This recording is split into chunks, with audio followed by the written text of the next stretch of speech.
오늘 우리에게 주시는 말씀은 마태복음 6장 31절에서 34절까지 말씀입니다.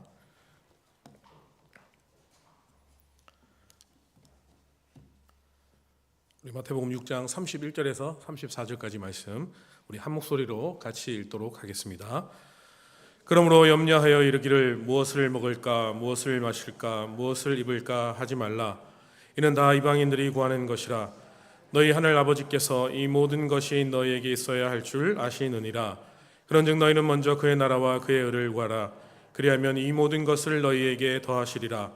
그러므로 내일 일을 위하여 염려하지 말라. 내일 일은 내일 염려할 것이요 한날의 괴로움은 그날로 족하니라. 아멘. 오늘 앞뒤 좌우로 이렇게 인사했으면 좋겠습니다. 성령 충만 받읍시다. 성령 충만 받읍시다. 성령의 충만한 은혜가 여러분에게 가득 넘쳐나길 소망합니다. 세상을 살면서 믿는 신자이건 믿지 않는 불신자이건 예외 없이 인생에 여러 문제들이 있고 그러므로 염려의 문제에서 아무도 자유로울 수 없게 됩니다. 그러나 이러한 가운데 믿는 성도들이 소망을 품고 위로받을 수 있는 그것은 바로 하나님 아버지가 계시기 때문입니다. 이 사실을 믿으십니까? 오늘은 염려에 대한 예수님의 가르침에 대해서 살펴보려고 합니다. 특별히 오늘은 우리들이 끝까지 믿고 신뢰해야 할 대상이신 하나님에 대해서 보다 조금 더 깊이 살펴보는 시간을 가져보려고 합니다. 우리는 연약하여서 항상 염려하고 또 걱정하며 인생을 살아갈 수밖에 없는 믿음이 작고 연약한 자들입니다. 우리의 믿음이 연약하고 적기 때문에 우리는 더욱더 하나님을 끝까지 붙잡고 의지해야 하며 그 하나님만을 우리의 유일한 소망과 위로로 삼아가야 하는 사람들입니다. 우리가 하나님만을 끝까지 붙들고 의지하기 위해서는 하나님이 어떠한 분이신지를 아는 것이 중요하다라는 것이죠. 무엇보다 염려할 수밖에 없고 근심할 수밖에 없는 우리 인생 가운데 하나님이 우리에게 어떠한 분으로 다가오시는지를 아는 것은 더욱더 중요한 사실입니다. 인생 가운데 염려의 문제가 있고 이로 인하여 밤잠을 설치는 우리들에게 과연 하나님은 어떠한 분으로 다가오고 계실까요? 염려의 문제, 그 염려의 문제로 눈물의 시간을 지나오고 있는 우리들에게 위로와 소망이 되시고 끝까지 인내할 수 있도록 도우시는 하나님은 과연 어떠한 분으로 우리의 삶 속에 찾아오시는지를 오늘 말씀을 통해서 한번 살펴보도록 하겠습니다. 첫 번째로 하나님은 우리의 필요를 알고 계시는 하나님으로 찾아오십니다. 우리 본문 31절의 말씀을 함께 읽어보겠습니다. 그러므로 염려하여 이르기를 무엇을 먹을까 무엇을 마실까 무엇을 입을까 하지 말라. 아멘. 우리에게 먹고 사는 문제는 참으로 중요합니다. 이 먹고 사는 문제는 생존에 대한 것이고 또한 삶의 질과 행복에 관한 것이기 때문에 결코 무시할 수 없는 것이죠. 이어지는 이 32절의 말씀을 같이 읽어보겠습니다. 이는 다 이방인들이 구하는 것이라. 너희 하늘 아버지께서 이 모든 것이 너희에게 있어야 할 줄을 아시느니라. 아멘. 여기서 보면 하나님도 우리에게 이 모든 것들이 있어야 할 줄을 아신다고 말씀하고 계십니다. 즉 우리가 먼저 나서서 이 땅에서 무엇을 먹고 마실까의 문제의 삶의 가장 중요한 목적과 표로 삼지 않아도 하나님이 이미 우리의 필요를 알고 계시고 그만큼 하나님이 우리에 대해서 깊은 관심과 애정을 가지고 돌보고 계시다는 사실을 지금 우리에게 말씀해 주고 있다는 것이죠.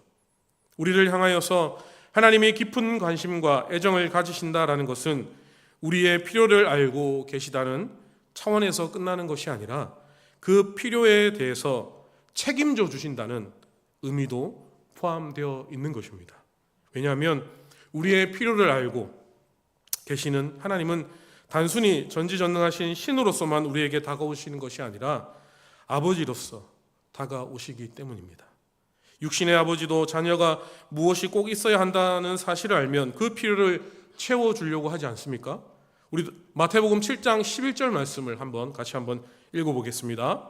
너희가 악한 자라도 좋은 것으로 자식에게 줄 알거든 하물며 하늘에 계신 너희 아버지께서 구하는 자에게 좋은 것으로 주시지 않겠느냐. 아멘. 예수님은 지금 이 악한 자도 자식에게는 좋은 것을 주려고 하는데 하물며 하나님 아버지는 더욱더 좋은 것을 주시려고 하는 것이 당연하다라고 우리에게 말씀해 주십니다. 세상 사람들이 왜 먹고 사는 문제에 목숨을 걸며 살아가는 것일까요? 왜냐하면 그렇게 해서 살아가야 되기 때문입니다. 세상에서 그렇게 살아가야 되기 때문이죠. 자신들이 몸담고 살아가고 있는 이 세상은 상황과 환경에 따라 언제든지 삶의 정황들이 바뀔 수 있기 때문입니다. 내가 열심히 일해서 일궈놓은 모든 일들이 이 상황과 환경에 따라서 언제든지 무너져 버릴 수 있고 사라져 버릴 수 있기에 어떻게 해서든지 그것을 지키려고 유지하려고 발버둥 치는 그런 인생을 살아가는 것입니다. 내 삶이 달려있고 내 가족의 생계가 달려있기에 살기 위해서라면 때로는 남을 속이기도 하고 정직하지 못한 방법까지 동원하기도 합니다. 이렇듯 이 불신자들은 그렇게 해서라도 반드시 살아남아야 한다라는 것이죠. 내가 악착같이 수단과 방법을 가리지 않아야 이 불확실한 세상 속에서 살아남을 수 있다라고 그들은 믿고 있습니다. 그러나 우리 믿는 자들은 다른 가치관을 가지고 살아가야 하는 존재들입니다. 우리는 상황과 환경이 아무리 요동하고 변하여도 여전히 그 자리에 계신 하나님, 영원히 변치 아니하시는 신실하신 하나님을 믿고 그 하나님을 아버지로 나의 주인으로 섬기는 자들이 바로 성도들입니다.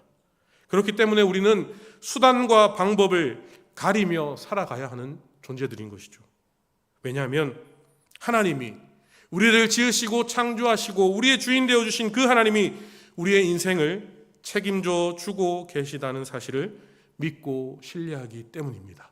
이 사실을 믿으십니까? 믿는 우리는 우리의 인생과 운명이 세상이 아닌 하나님의 손에 붙잡혀 있다라는 사실을 기억해야 하는 것이죠. 그러므로 우리는 하나님 앞에 부끄럽지 않도록 하나님 보시기에 합당하게 인생을 믿음으로 살아내야 하는 존재들이 바로 우리 성도들인 것입니다. 세상 사람들과 다르게 살아내야 하는 것이죠. 힘들지만 어렵지만 세상 사람들이 다 우리에게 손가락질하지만 우리는 세상 사람들과 다르게 살아가야 하는 존재들입니다. 이 세상의 것에 소망을 두지 않고 이 세상이 주는 것을 삶의 목표와 삶의 원동력으로 삼는 것이 아니라 오직 나의 모든 필요를 아시고 나의 전부가 되시는 하나님, 나의 영원한 소망, 나의 삶과 목적과 의미가 되시고 나의 주인 되시는 그 하나님께 우리의 소망을 두고 그분을 우리의 삶의 근원으로 삼고 살아가야 한다라는 것입니다. 즉 너희는 믿지 않는 불신자들과 달라야 한다. 이 땅의 것에 소망을 두고 이 땅의 것이 전부라고 여기며 사는 그들과 구별되어야 한다. 왜냐하면 너희는 하나님의 백성이고 자녀이기 때문이다. 이것이 31절과 32절에서 예수님이 하나님의 백성과 자녀들에게 가르쳐 주시고자 하신 말씀이다라는 것입니다. 세상의 모든 것들은 언젠간 사라져 없어질 것입니다. 세상의 모든 것은 언젠간 다 흔들리고 무너져 내릴 것입니다. 그러나 오직 우리의 영원한 피난처 되시고 반석 되시는 하나님만은 우리의 인생과 운명을 가장 안전하게 지켜주실 보호자가 되어 주실 것입니다. 불확실하고 불안정한 세상 속에서 우리의 인생을 가장 확실하게 책임져 주실 구원자가 되어 주실 것입니다. 이 하나님을 믿고 신뢰함으로 염려와 문제를 그분 앞에 기꺼이 내어 맡길 수 있는 저와 여러분들이 다 되시기를 간절히 기도드립니다. 두 번째로 하나님은 우리의 연약함을 도우시는 하나님으로 우리에게 찾아오십니다. 하나님이 그 성도들의 필요를 알고 계시고 동시에 인생과 운명을 책임져 주신다는 사실은 우리에게 큰 위로와 소망이 되는 것입니다. 모든 것을 알고 계신다는 것만으로도 위로가 되는데 하나님은 한 발 더 나아가서 성도들의 삶 속에서 그들과 함께 하시고 또 그들을 위하여서 일하고 계신다는 사실이 우리에게 얼마나 큰 기쁨이 되는지 모릅니다. 그런데 문제는요, 하나님을 믿고 있는 하나님의 백성들이 하나님이 주시는 이러한 소망과 위로를, 그리고 그런 기쁨을 잃어버리고 살아갈 때가 너무나도 많이 있다라는 사실입니다. 하나님의 백성들임에도 불구하고 불신자들과 똑같이 먹고 사는 문제가 세상에서 가장 중요한 문제인 것처럼, 그것이 전부인 것처럼 살아가는 실수를 범하기도 합니다. 인생의 여러 문제에 깊이 빠져 마치 하나님이 없는 것처럼, 하나님이 존재하지 않는 것처럼 그렇게 살아갈 때가 많이 있다라는 것입니다. 우리 본문의 33절 말씀을 다 같이 읽어보겠습니다. 그런즉 너희는 먼저 그의 나라와 그의 의를 구하라. 그리하면 이 모든 것을 너희에게 더하시리라. 아멘. 예수님은 오늘 본문의 말씀을 통하여서 하나님의 자녀들은 하나님의 살아계심과 그 하나님이 우리들의 인생과 운명을 온전히 붙들고 계신다는 사실을 믿고 신뢰함으로 먼저 그의 나라와 그의 의를 구하는 삶을 살아내야 한다라고 알려주고 있는 것입니다. 즉 다시 말해서 삶의 우선순위를 바르게 하고 우리의 삶의 방향을 하나님께로만 향하고 삶의 중심을 하나님께만 두어야 한다라는 사실입니다. 쉽게 정리하자면 우리가 그 하나님의 통치하심과 다스리심 속에 온전히 순종하는 삶, 하나님의 뜻과 말씀을 제일 우선시하는 삶을 살아내야 한다라는 것이죠. 물론 말은 쉽습니다. 사실 이렇게 살아가는 것은 결코 쉬운 일이 아닌 것을 누구보다 이 자리에 있는 제가 더 잘 압니다. 솔직히 고백하면 목회자인 저도 목회자임에도 불구하고 먹고 사는 문제로 여러 가지 염려와 근심과 고민과 걱정으로 하루하루를 살아갑니다. 또한 삶 속에 있는 인생의 여러 문제들로 인하여서 근심하고 밤잠을 설치기도 합니다. 죄송하지만 이것이 형편없는 믿음, 부족하고 연약한 믿음을 가지고 있는 우리의 현 주소입니다. 때론 예배 시간에 은혜와 감동을 받아 잠깐 하나님을 잘 믿고 신뢰하는 것 같지만 다시 우리의 삶의 현장에 들어오면 우리가 받았던 은혜와 감동은 다 잃어져 버리고 맙니다. 잠깐 신뢰하고 믿습니다. 잠깐은 신뢰하고 믿습니다. 그러나 그것이 지속이 잘 안 되는 것이 우리의 현실 아닙니까? 날마다 이것을 지키기 위해 우리 발버둥 치며 살아가고 있지 않습니까? 그래서 예수님은요, 먼저 그의 나라와 그의 의를 구하라라고 우리에게 가르쳐 주고 있는 것입니다. 여기서 이 구하라라는 말은요, 기도하라라는 것이죠.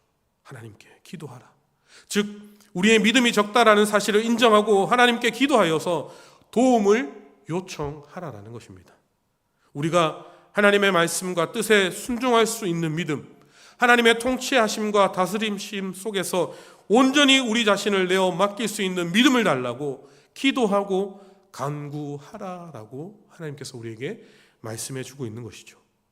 우리 스스로의 믿음과 실력으로는 온전히 하나님만을 신뢰하고 의지할 수 없기에 하나님만 의지할 수 있도록 하나님의 도우심을 간구해야 한다라는 것입니다. 그렇게 해야 너희들이 살아갈 수 있다라고 하나님께서 우리가 살아갈 수 있는 방법을 말씀해 주고 있는 것이죠. 그래서 기도와 간구란 하나님의 전적인 도움을 구하는 행위입니다. 나는 할 수 없으니 하나님의 도우심을 구하는 행위라는 것이죠.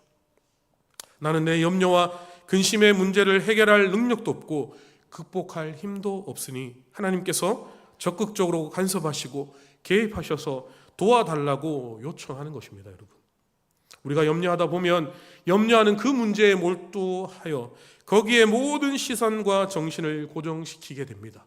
그 문제만 바라보게 된다는 것이죠. 염려하는 문제에 모든 시선과 정신이 고정되다 보면 이 염려의 문제가 너무나도 크게 보이고 너무나도 우리의 마음을 무겁게 짓누르는 것을 우리는 경험할 수 있게 됩니다. 그리고 그것이 우리를 너무나도 힘들게 하고 고통스럽게 만드는 것이죠. 그러나 우리가 하나님을 향하여 기도하며 그분의 도우심을 구하게 될 때에 염려를 향해 있었던 우리의 시선과 마음은 온전히 하나님께로 옮겨지게 된다라는 것입니다. 여러분, 이런 경험을 해보신 적 있지 않습니까? 문제들 앞에 어떻게 할 수 없어. 하나님 앞에 그냥 기도도 다 되지 않고 그냥 하나님 앞에 엎드려서 울면서 기도해 보신 경험들이 있지 않습니까? 그렇게 울면서 기도할 때에 나의 모든 문제들이, 나의 모든 그 문제로 쏠려있던 시선들이 하나님께로 옮겨져서 평안함을 느껴보신 적 없으십니까? 염려와 근심의 문제들에 집중하지 않고 이 문제들을 넘어 모든 것들을 주관하시고 섭리하시는 전지전능하신 하나님께 집중되는 그런 것을 경험해 보지 않으셨습니까? 하나님은 그것을 원하시는 것입니다. 문제를 바라보는 것이 아니라 그 문제 뒤에 그 문제를 넘어 계신 그 하나님을 바라보기를 원하신다라는 것이죠. 그 문제를 통하여서 우리들이 쓰러지고 넘어지고 우리들을 괴롭게 하려고 문제를 주신 것이 아니라 그 문제를 통하여서 그 문제 뒤에 너머에 계신 그 하나님을 바라보고 그 하나님께 집중하기를 원하신다라는 것이죠. 그래서 예수님이 먼저 그의 나라와 그의 의를 구하라 그렇게 하면서 기도를 명령하신 것은 결국 우리들의 삶의 주관자가 하나님이라는 사실을, 내 삶의 운명이 나에게 달려있지 않고 하나님께 달려있다라는 사실을 기도로 통하여 확인하고 확신하라라는 의미가 담겨져 있는 것입니다. 비록 내가 원하는 환경, 내가 기대하고 계획한 대로 상황이 이루어지지 않더라도 결국에는 모든 것이 하나님 안에 협력하여 선을 이룰 것을 믿는 믿음을 가지시길 바라겠습니다.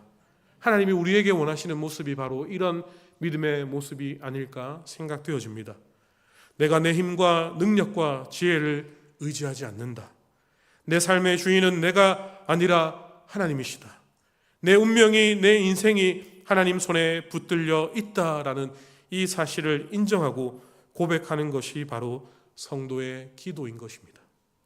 저와 여러분도 염려와 근심의 문제들을 가지고 하나님 앞에 나아가 그분께 간절하게 도움을 구하시길 바라겠습니다. 내 삶이 나에게 달려있지 않고 하나님께 붙들려 있다라는 사실을 기도와 간구를 통하여서 정직하게 고백하며 우리의 염려의 문제를 넘어서 계시는 그 하나님의 모든 것을 이루어 주실 그 하나님을 바라볼 수 있는 믿음의 눈을 달라고 오늘 이 시간 하나님께 우리의 모든 관심과 초점을 향할 수 있는 저와 여러분들이 다 되시기를 간절히 기도하겠습니다. 세 번째로, 하나님이 우리에게 선을 행하시는 하나님으로 찾아오신다는 것입니다. 우리 본문의 34절의 말씀을 같이 한번 읽어보겠습니다. 그러므로 내일을 위하여 염려하지 말라. 내일 일은 내일 염려할 것이요 한날의 괴로움은 그날로 족하니라. 아멘. 이 말씀은 우리가 염려할 문제가 전혀 없다는 것이 아니라 오히려 염려할 문제들이 정말로 많이 있고 그 때문에 많은 괴로움을 겪을 수 있음을 우리에게 알려주고 있습니다. 그러나 중요한 것은 우리가 염려한다고 해서 그 문제가 해결되지 않는다는 것입니다. 염려할수록, 하면 할수록 염려의 문제에 깊이 빠질수록 오히려 괴로움만 더할 수 있다는 것이죠. 그래서 34절의 말씀은 염려의 문제 자체를 아예 하지 말라라는 의미보다는 염려의 문제에 너무 깊이 빠지지 말라라고 말씀하시는 것을 볼 수 있습니다. 그리고 한 발 더 나아가서 염려의 문제를 가지고 하나님 앞에 나와 그것을 아뢰고 맡겨야 한다는 것입니다. 분명 우리가 처한 현실은 감당할 수 없는 염려의 문제들로 가득 차고 넘칩니다. 그래서 우리는 걱정하고 근심할 수밖에 없는 상황 속에 있습니다. 그러나 너무나 감사하고 다행인 것은 이 염려의 문제가 걱정과 근심의 문제로만 끝나지 않도록 하나님께서 친히 간섭하여 주신다는 것입니다. 염려의 문제들로 가득 찬 우리들의 인생 속에서 하나님이 직접 찾아오사 우리와 함께 하시고 그분이 무한하신 주권과 섭리하심으로 간섭하고 개입하고 있다라는 사실이다라는 것이죠. 어떻게 간섭하시느냐 하면 이 염려의 문제를 통해서 우리의 아버지 되시고 우리의 주인 되어 주시는 그 하나님 앞에 더 가까이 나아가 그분을 더욱 의지하고 바라볼 수 있도록 간섭하고 있다라는 사실입니다. 내 삶의 염려의 문제를 통하여서 마음의 걱정과 근심의 문제를 사용하셔서 더 기도하게 하시고 하나님이 우리의 눈물과 한숨을 모두 알고 계시다는 사실을 더욱 깊이 깨닫는 자리로 우리를 이끌어 주신다는 것입니다. 우리가 겪는 모든 아픔과 슬픔, 고난과 고통, 이로 인해 겪게 되는 수많은 염려의 문제들, 이 모든 경험들이 결코 헛되게 낭비되지 않도록 하나님이 우리를 인도하신다라는 사실입니다. 우리는 모든 종류만 달랐지 크고 작은 고통의 문제와 염려의 문제로 인하여 힘들과 어려움과 아픔을 경험합니다. 그러나 믿는 자들이 경험하는 모든 사건과 경험에는 버릴 것이 하나도 없다라는 사실을 기억하셔야 되는 것이죠. 우리의 눈물과 한숨, 우리의 염려와 근심의 문제들, 심지어 우리의 실패와 넘어짐까지도 하나님이 결국에는 우리에게 유익이 되고 선이 되도록 역사하실 것이다. 이 사실을 믿고 나아가시길 바라겠습니다. 이 모든 것들을 낭비되어지거나 버려지지 않도록 모두 모으시고 협력하여서 우리의 성숙한 하나님의 백성과 자녀들로 우리를 만들어 주실 것입니다. 한 치 앞도 알 수 없는 우리의 앞날, 불안한 미래 가운데 하나님이 우리와 함께 계실 것입니다. 그 하나님이 이 모든 상황의 정황 속에서 우리의 인생을 붙들고 있고 우리의 운명을 책임지고 계십니다. 그 하나님이 그분의 독생자 외아들 예수 그리스도의 생명과 맞바꿀 정도로 우리를 가장 사랑하고 있다라는 사실을 기억하시길 바라겠습니다. 하나님이 우리의 아버지가 되신다는 사실을 믿으심으로 위로와 소망을 가질 수 있는 저와 여러분이 다 되시기를 간절히 기도드리겠습니다. 말씀을 정리하겠습니다. 하나님을 믿는다고 해서 염려의 문제, 근심의 문제가 완전히 사라지거나 해결되는 것은 해석하기도 아닙니다. 오히려 하나님을 믿는 신앙을 가지고 있기 때문에 오히려 세상 사람들보다 더 많은 일들을 걱정하고 염려해야 하는 경우들이 있을 것입니다. 세상 사람들은 세상 일만 걱정하면 되지만 믿는 사람들은 세상 일도 걱정해야 되고 신앙에 대한 일도 걱정해야 됩니다. 세상 사람들은 먹고 사는 문제만 걱정하면 되지만 믿는 우리들은 먹고 사는 문제와 더불어 하나님의 나라와 그 의를 위한 걱정도 해야 하는 것입니다. 그래서 현실은 믿는 사람들이 더 많이 염려하고 근심할 수밖에 없습니다. 그럼에도 불구하고 우리가 소망을 품을 수 있는 이유가 있습니다. 그것은 우리의 필요를 알고 계시는 하나님, 우리의 연약함을 도우시고 우리의 연약함을 도우시는 그 하나님, 우리에게 선을 행하시는 그 하나님, 그 하나님이 궁극적으로 우리에게 아버지가 되신다는 사실을 우리는 알기 때문이다라는 것이죠. 우리 본문의 32절의 말씀을 다 같이 한번 읽어보겠습니다. 이는 다 이방인들이 구하는 것이라 너희 하늘 아버지께서 이 모든 것이 너희에게 있어야 할 줄을 아시느니라. 아멘. 이방인들은 하나님을 알지 못하거나 믿지 않는 불신자들을 가리킵니다. 이와는 다르게 우리는 하나님을 알고 있고 하나님을 믿는 신자들입니다. 하나님은 우리 믿음과 신앙의 근원이 되시는 분이십니다. 한 발 더 나아가 그 하나님은 우리의 아버지가 되시고 우리의 주인 되어 주십니다. 그냥 아버지가 아니라 우리를 위해 전부를 내어주신 사랑의 하나님이시다라는 것입니다. 성경은 보잘것없는 참새도 하나님의 허락 없이는 땅에 떨어지거나 팔릴 수 없다라고 말하고 있습니다. 하물며 참새보다 귀한 하나님의 백성과 자녀들에 대해서 하나님은 더욱 큰 사랑과 관심으로 그들의 삶을 주관하고 계시는 것이 당연하지 않겠습니까?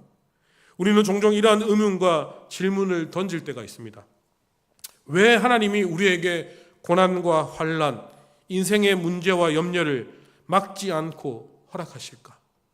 왜 전지전능하신 하나님께서 고난과 환난이 아니더라도 염려의 문제를 우리 가운데 허락하지 않고 그분의 무한하신 능력과 지혜와 권능으로 우리를 성숙하게 만드실 수는 없으신가? 왜 우리가 이러한 고난이 없이 하나님만 더 바라보고 의지할 수 있도록 역사할 수 있지 아니하신가? 이러한 믿음의 회의를 경험할 때가 있습니다. 사실 이 질문에 대한 명확한 답을 성경은 이야기하지 않습니다. 그러나 다른 것은 몰라도 이 성도의 성숙은 고난이 없이는 절대로 이루어지지 않음을 성경의 여러 사례를 통하여서 우리는 배울 수 있게 되는 것입니다. 성경의 모든 믿음의 선진들이 고난을 통과하면서 인생의 문제를 통해서 하나님 앞에 더 가까이 나아갔습니다. 인생 속에 겪게 되는 염려와 근심의 문제가 하나님 백성들로 하여금 하나님 앞에 겸손하게 만들고 인격적으로 신앙적으로 성숙하게 만든다는 사실은 이미 성경 말씀을 통해서 신앙의 선배들의 발자취를 통해서 이미 증명된 사례입니다. 성경에 등장하는 모든 믿음의 선진들은 염려와 근심의 문제를 통해서 하나님 앞에 더욱 깊이 기도하는 자리로, 더욱더 하나님을 만나는 자리로 더 깊이 나아갔습니다. 단번에 염려의 문제가 해결되지 않고 오래 지속될수록 참된 하나님의 백성들은 더욱더 오랜 시간 동안 하나님을 의지하고 더욱 깊이 간구하는 자리로 나아가게 되었으며 그만큼 아름다운 하나님의 사람으로 만들어져 갔습니다. 우리도 마찬가지입니다. 만약 지금의 염려와 근심의 문제가 없었다면 내 인생 내가 주인 되어 내 마음대로 살아갔을 것이고 하나님을 간절히 찾지도 않았을 것입니다. 그렇기 때문에 나의 염려와 근심의 문제는 우리로 하여금 더욱 겸손히 하나님을 바라볼 수 있게 만드는 교훈과 훈련의 장이 되는 것입니다. 전지전능하신 창조주가 되시는 하나님은 우리에게 고통의 문제를 허용하지 않으시고 우리의 모든 문제들을 사라지게 하실 수도 있으십니다. 하나님은 충분히 그럴 수만한 능력과 권세가 있으신 분입니다. 그러나 그렇게 하지 않으시는 이유는 우리들의 인생 가운데 아픔과 눈물과 근심의 문제들을 허용하신 이유는 이 모든 문제들을 통해서 더욱더 겸손케 하시고 하나님만을 온전히 바라보고 신뢰하기 위해 그렇게 우리에게 고난과 역경과 환난을 허락하신다는 것입니다. 그리고 내가 믿고 섬기는 하나님이 어떠한 분이신지를 인격적으로 깊이 알아가는 자리로 이끌으시기 위해서 염려의 문제를 허용하신 것입니다. 하나님은 우리가 하나님의 자녀로서 더 크게 성숙하고 성장하시기를 바라십니다. 우리를 부르신 하나님이 어떠한 분이신지, 그 하나님이 얼마나 우리를 사랑하시는지, 그분의 독생자를 내어주시기까지 우리를 얼마나 아끼시는지를 알아가는 자가 되기를 바라고 계시는 것이죠. 그리고 하나님은 우리가 하나님의 온전한 형상을 닮아가고 예수 그리스도의 장성한 분량에 이르기를 원하십니다. 그러므로 고통에는 하나님의 뜻이 있고 성도의 염려와 근심에도 우리를 향한 하나님의 놀라운 섭리와 계획이 있다라는 것입니다. 물론 마냥 환영하고 마냥 반가워할 수 없는 일입니다. 왜냐하면 너무나도 힘들고 아프고 고통스럽고 눈물과 한숨이 있어서 밤잠을 설칠 수밖에 없기 때문입니다. 그러나 그러기에 우리는 이 모든 상황 속에서 모든 상황의 너머에 계시는 하나님을 바라보고 의지할 수밖에 없는 성도들이라는 것을 기억하셔야 한다는 것이죠. 비록 오랜 시간 견뎌야 하고 인내해야 하겠지만 이 과정들이 허튼 곳으로 낭비되지 않도록 하나님이 분명히 역사하실 것입니다. 그리고 이 모든 과정을 통해서 나의 하나님이 어떠한 분이신지 더욱 깊이 알아가고 닮아가는 자리로 우리를 이끌어 주실 것입니다. 이 사실을 믿으십니까? 성도의 운명, 우리의 운명이 예수님 안에 붙잡혀 있습니다. 우리가 고난 속에서 소망을 품을 수 있는 가장 큰 이유는 우리가 예수님께 속해 있고 그분께 우리의 운명이 붙잡혀 있다라는 사실입니다. 그리고 모든 상황들을 통하여서 하나님이 우리를 하나님의 형상과 예수 그리스도의 장성한 분량에 이르는 자리로 이끌고 계시고 있다라는 사실입니다. 이 사실을 믿음으로 이 모든 일을 주관하시고 섭리하시는 하나님을 신뢰함으로 고난 중에도 감사하고 끝까지 포기하지 마시고 인내하시길 바라겠습니다. 지금 우리 앞을 가로막고 있는 여러 가지 문제들이 있을 줄 압니다. 그 여러 가지 문제들을 가지고 오늘 밤 간절하게 하나님의 이름을 구하며 나아갑시다. 간절하게 주님의 이름을 구하며 기도하며 나아갑시다. 그래서 모든 염려와 문제 너머에 계시는 그 하나님의 뜻을 발견하는 오늘 밤이 될 수 있기를 간절히 기도하겠습니다. 그래서 나의 모든 필요를 아시고 나의 연약함을 도우시고 결국에는 좋은 것으로 선을 행하실 그 하나님의 은혜를 모두 다 누릴 수 있는 저와 운하교회 모든 성도님들 다 되시기를 간절히 기도하며 나아가겠습니다.